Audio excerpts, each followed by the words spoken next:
기독교는 기적의 종교입니다. 하나님께서 인간의 몸을 입고 이 땅에 오셨습니다. 사랑하는 여러분, 처녀가 잉태하여 아들을 낳는 것이 얼마나 큰 기적입니까? 그것보다 더 큰 기적이 있겠습니까? 하나님께서 인류의 역사에 개입하실 때 기적이 일어납니다.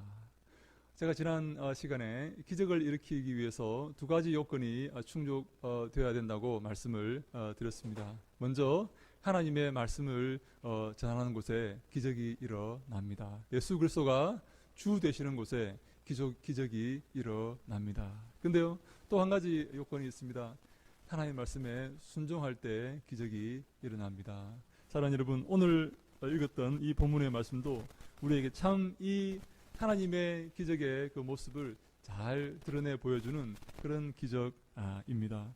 특별히 그 요한복음은 7가지 기적을 기록하고 있지 않습니까? 요한은 이 일곱 가지 기적을 표적이라고 부릅니다. 표적이라고 부르는데, 표적이라는 말은 표시가 있는 기적, 그런 말이겠죠. 의미가 있는 기적, 어떤 내용을 전하고자 하는 그런 의도가 있는 기적, 그것을 표적이라고 말할 수가 있습니다. 요한은 어떤 의도를 가지고 기적을 기록하고 있습니까? 예수 그리스도를 주로 고백하는 일을 하고자 이 기적을 전하고 있는 것입니다. 근데요, 이 기적을 살펴보면 그 기적에 반드시 순종이 포함되는 것을 알 수 있습니다. 어떻게 보면 이상하고 어떻게 보면 이해할 수 없는 그런 명령에 순종할 때 기적이 일어나는 것을 우리가 보게 됩니다. 오늘 예수님께서 바닷가에 서셨습니다. 이 갈릴리 바닷가, 다른 말로 이 게네사렛 바닷가에 서셨는데 사람들이 많이 모였습니다. 예수님 말씀을 듣기 위해서 많은 사람들이 모였습니다. 저는 이 성경을 읽고 말씀을 준비하면서 참 이렇게 감동을 받았습니다. 요즘도 많은 분들이 하나님 말씀을 듣기 위해서 모이는가 하는 것입니다. 사랑하는 여러분, 말씀을 듣기 위해서 이렇게 모이기를 즐겨하십니까? 여러분, 말씀이 여러분들의 삶에 기쁨이 되십니까? 여러분, 말씀이 여러분 꿀송이보다 더 단 그런 귀한 말씀이 되십니까? 네, 옛날에는요, 사람들이 정말 구름처럼 예수님 말씀을 듣기 위해서 그 바닷가에 모였습니다. 예수님께서 바닷가에 서셔서 그들에게 말씀을 전하려고 하실 때 너무 사람들이 많이 모여서 이 시야가 확보가 안 돼가지고 배를 빌리십니다. 배를 빌려가지고 육지에서 조금만 이렇게 떼서 이쪽 끝에서 저쪽 끝까지 있는 사람들에게 다 얼굴을 보이면서 말씀을 전하기 위해서 이 시야를 확보하기 위해서 이 배를 이렇게 빌려서 저 육지에서 이렇게 떼게 하십니다. 여러분, 그 배 주인이 누굽니까? 시몬입니다. 시몬. 조금 있으면 베드로가 되죠. 시몬이 그 배를 예수님께 빌려드립니다. 근데요, 이 시몬의 이 배를 빌려드린 이 행동이 여러분 참 놀라운 행동입니다. 왜냐하면 시몬은요, 밤이 새도록 고기를 잡고 이제 그물을 씻고 집에 들어가야 되는 그런 시간이기 때문입니다. 여러분, 갈릴리 바닷가는요, 밤에 얕은 곳에서 고기를 잡습니다. 낮에 깊은 곳에는 고기가 없습니다. 베드로는 지금 밤새도록, 밤이 맞도록 고기를 잡고 고기를 한 마리도 잡지 못하고 지금 이제 낙심하여서, 절망하여서, 낙담하여서 이제 그물을 씻고 집에 들어가려던 그 찰나에 예수님께서 배를 빌리고자 하시는 것입니다. 여러분, 우리가 운동을 해봐도 경기에 지고 나면 더 낙심이 되고 더 피곤합니다. 여러분, 그거 아십니까? 네. 베드로가 밤새도록 고기를 잡지 못했기 때문에 아마 베드로에게 임한 그 피로감은 더했을 것입니다. 정말 베드로는 발걸음을 옮길 힘도 없을지 모릅니다. 근데요, 놀랍게도 베드로가 예수님께 배를 빌려 드립니다. 배를 빌려 드리는 거예요. 예수님께서 그 배에 오르셔서 육지에서 조금 떼신 후에 그들에게 말씀을 가르쳐 주셨습니다. 많은 말씀을 가르쳐 주셨을 것입니다. 예수님께서 얼마나 오랫동안 말씀을 하셨겠습니까? 여러분, 제가 1시간 동안 설교하면 여러분들 가운데 아마 한 사람도 빠짐없이 다 이렇게 졸거나 이렇게 몸을 비비꼬거나 그렇게 할 겁니다. 여러분, 예수님은 아마 오랜 시간 오랜 시간 말씀을 가르치셨을 것입니다. 그들은요, 그들은 그렇게 많이 모여있는 그 청중들은 다른 할 일이 별로 없습니다. 말씀을 들으려고 그곳에 모였습니다. 말씀을 배우려고 그곳에 모였기 때문에 아마 오랜 시간 예수님께서 몇 시간 동안 말씀을 가르쳤어도 아마 잘 그 말씀을 들었을 것입니다. 예수님께서 정말 오랜 시간 그들에게 말씀을 가르치고 마침내 말씀 가르치는 그 시간이 끝나고 베드로에게 이렇게 명령을 하십니다. 베드로야, 깊은 데로 가서 고기를 잡아보자. 이렇게 명령을 하는 것입니다. 여러분, 이제 베드로가 이제 집에 가서 쉴 수 있겠구나. 그래야 또 저녁에 고기 잡으러 밤에 나오지 않겠습니까? 이제 집에 가서 쉬게 되었구나라고 하는데 갑자기 예수님께서 베드로야, 깊은 데로 가서 고기를 잡아보자. 그렇게 말씀을 하시는 것입니다. 여러분들께서 베드로라면 어떤 마음이 드시겠습니까? 지금 너무나 필요합니다. 지금 집에 들어가야 됩니다. 그래야지 저녁에 또 나와서 고기를 잡을 거 아닙니까? 근데요, 밤새도록 지난밤에 고기를 한 마리도 잡지 못했습니다. 근데 피곤한데 예수님께서 배를 빌려달라 그래서 배를 빌려 드렸는데 이제 집에 가려고 하는데 예수님께서 베드로야, 깊은 데로 가서 고기를 잡아보자. 그렇게 말씀을 하시는 것입니다. 여러분 같으면 어떻게 반응하시겠습니까? 저 같으면 이렇게 반응하겠습니다. 예수님, 감사합니다. 배삭을 내시려고 하시는 것 같은데 네, 감사합니다. 제가 받은 걸로 하겠습니다. 예수님, 저는 지금 너무 피곤합니다. 제가 지금 집에 들어가서 쉬어야지 제가 또 밤에 고기를 잡으러 나옵니다. 저는 어부지 않습니까? 예수님, 감사합니다. 그냥 들어가서 쉬십시오. 예수님, 이제 되었습니다. 이제 볼일 보시면 되겠습니다. 저는 들어가 쉬겠습니다. 예수님, 그런데요, 한 가지 제가 알려드릴 게 있습니다.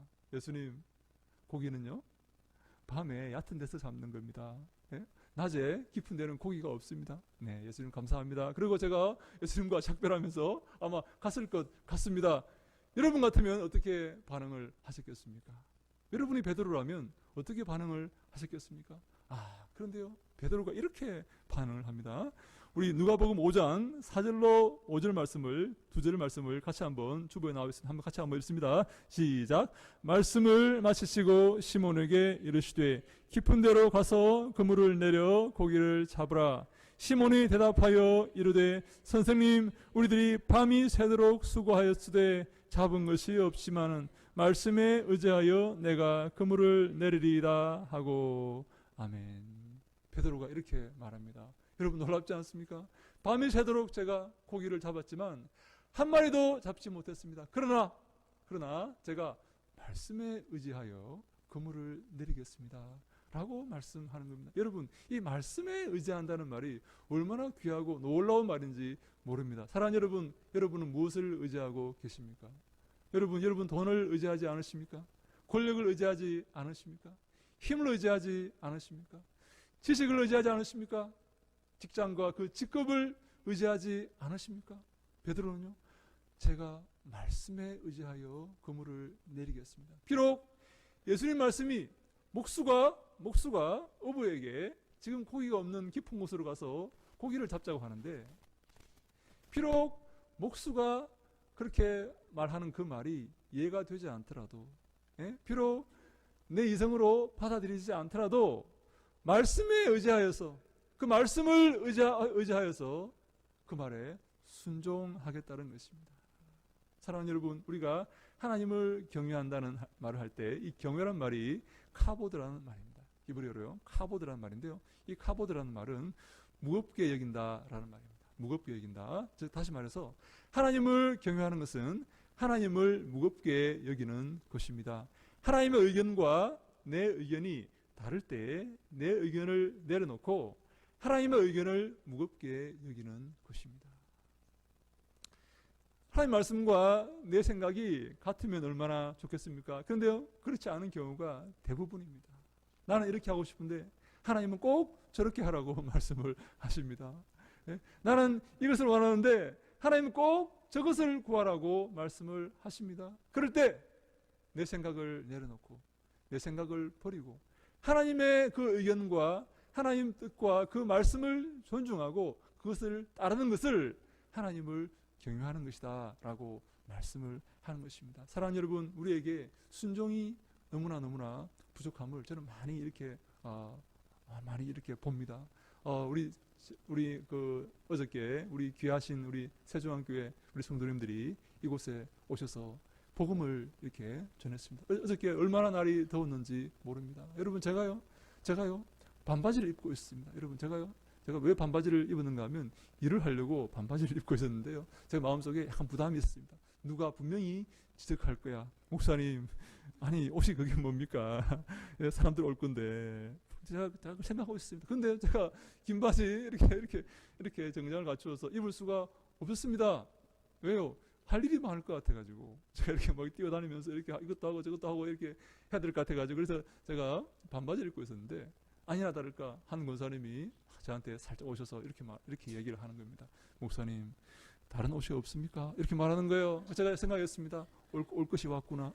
드디어 이 권사님이 나를 지적하시는구나. 제가 그래서 치미를 뚝 떼고 왜요? 이상합니까? 이렇게 하니까 이 권사님이 아니 이상하진 않은데요. 어떻게 목사한테 이상하다고 그렇게 말하겠습니까? 이렇게 남의 교회 오셔가지고 그래서 이상하진 않은데요. 혹시 새로운 성도님들이 오시면 좀 이렇게 목사님처럼 이렇게 보이는 게 좋지 않을까요? 그렇게 말씀을 하시는 겁니다.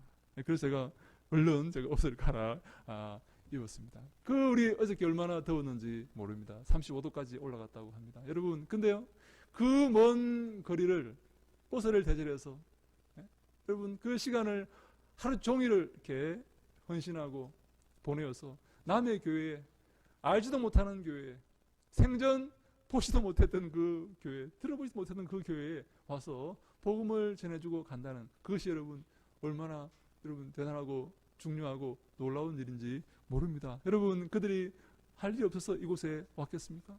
저는 굉장히 감동을 받았습니다. 너무 감동을 받았습니다. 과연 저보고 누가 이렇게 하라 그러면 내가 과연 할 수 있을까라고 생각할 만큼 그렇게 큰 감동을 받았습니다.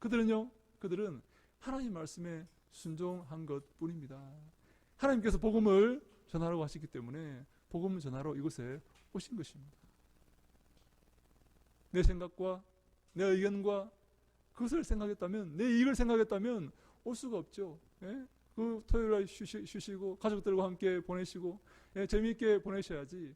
이 먼 곳에 와서 홀대를 받으면서 때때로 모욕을 받으면서 무시를 당하면서 복음을 전한다는 것이 쉬운 일이 아닙니다. 그렇지 않습니까? 네, 우리 물론 모든 우리 성도님들이 다 사정이 계시고 그래서 저는 그것을 다 이해합니다. 정말 감사하게 생각하고 기도하신 분들에게 감사하게 생각하고 그 날을 위해서 많은 사람들이 또 준비를 했습니다. 여러분 알게 모르게 준비를 하였습니다. 그분들에게 비록 그날에 어제 참석하지 못하신 분들이라 할지라도 저는 감사하는 마음으로 이렇게 생각하고 있습니다. 중요한 것이 무엇입니까? 하나님 말씀에 순종하는 것입니다. 하나님 말씀에 자신의 뜻을 내려놓고 하나님을 바라보는 것입니다. 그곳에 기적이 임합니다.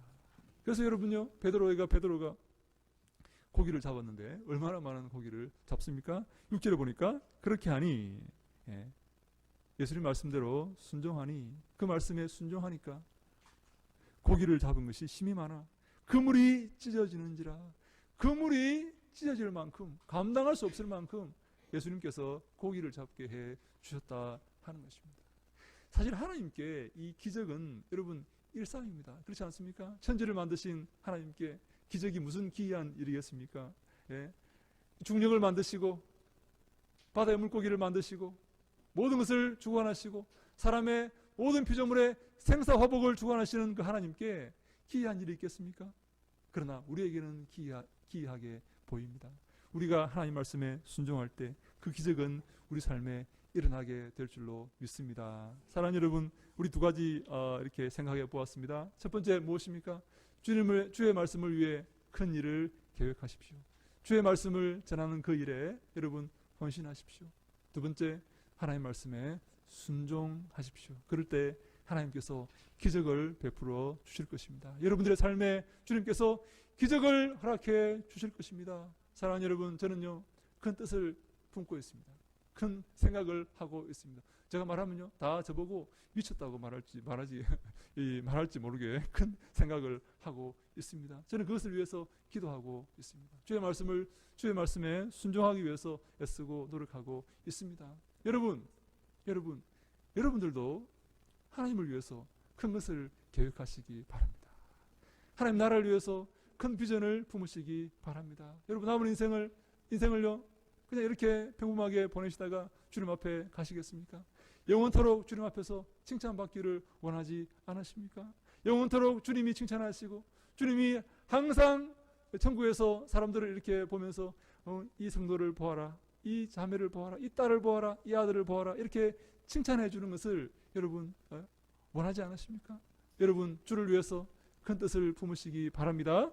주님의 나라를 위해서 큰 것을 계획하시기 바랍니다. 주님께서 여러분의 삶을 기뻐하시고 여러분들의 삶이 주 앞에 주의 말씀에 복종할 때에 주님께서 큰 기적을 베풀어 주실 줄로 믿습니다. 사랑하는 여러분, 저는 우리 동탄 예수교회가요 기적의 교회가 되기를 소망합니다. 기적이 일상이 되는 교회가 되기를 소망합니다. 우리 모두가 주님의 그 놀라우신 손과 놀라우신 능력을 경험하고 하나님이 기뻐하시는 삶을 살아가며 하나님께 영광 돌리는 귀하고 복된 믿음의 권속들이 다 되시기를 축원합니다. 아멘. 사랑하는 여러분 삶 속에 기적이 필요하지 않습니까? 우리 함께 기도합시다. 하나님, 우리의 삶에 기적을 허락하여 주시옵소서. 우리에게 큰 은혜를 허락하여 주시옵소서. 아멘.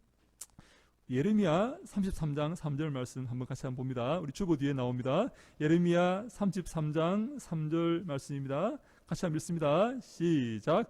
너는 내게 부르짖으라. 내가 내게 응답하겠고 내가 알지 못하는 크고 은밀한 일을 내게 보이리라. 아멘. 너는 내게 부르짖으라. 내가 내게 응답할 것이고 너가 알지 못하는, 여러분 우리가 알지 못하는 것이 있답니다. 우리가 알지 못하는 것이 무엇일까요? 우리가 알지 못하는 것이 도대체 무엇일까요? 그것이 있답니다. 그것은요 크고 은밀한 일이라고 합니다. 많은 사람들이 알지 못하는, 생각지도 못하는 크고 은밀한 일을 하나님께서 우리에게 보여주시겠다고 하는 것입니다. 사랑하는 여러분, 남은 인생을, 우리 인생이 얼마나 남았는지 알 수 없지만 남은 인생을 이렇게 평범하게 살다가 가는 것이 아니라, 물론 천국은 갈 것입니다만은 우리가 주님 앞에 놀라운 일을 계획하고 그 기적의 주인공이 되셔서 하나님께 영원토록 칭찬받고 영광 돌리는 귀하고 복된 우리들 다 될 수 있기를 주님 이름으로 축원합니다. 아멘. 기도하겠습니다. 하나님 감사합니다. 오늘 우리 베드로의 순종과 헌신을 통해 주님께서 놀라운 기적을 베푸셨음을 우리가 배웠습니다. 하나님, 우리의 삶에 주님의 기적이 임하게 하여 주시옵소서. 우리가 주를 위해 큰 것을 계획하는 주님의 종들 되게 하여 주시옵소서. 은혜를 허락하여 주시옵소서. 우리의 삶을 축복하여 주시옵소서. 주님, 우리의 삶을 통해 하나님께 영광 돌리는 귀하고 복된 믿음의 권속들 아버지여 다 되게 하여 주시옵소서. 인도하시고 함께 하실 것을 믿사옵고 예수님 이름으로 기도하옵나이다. 아멘.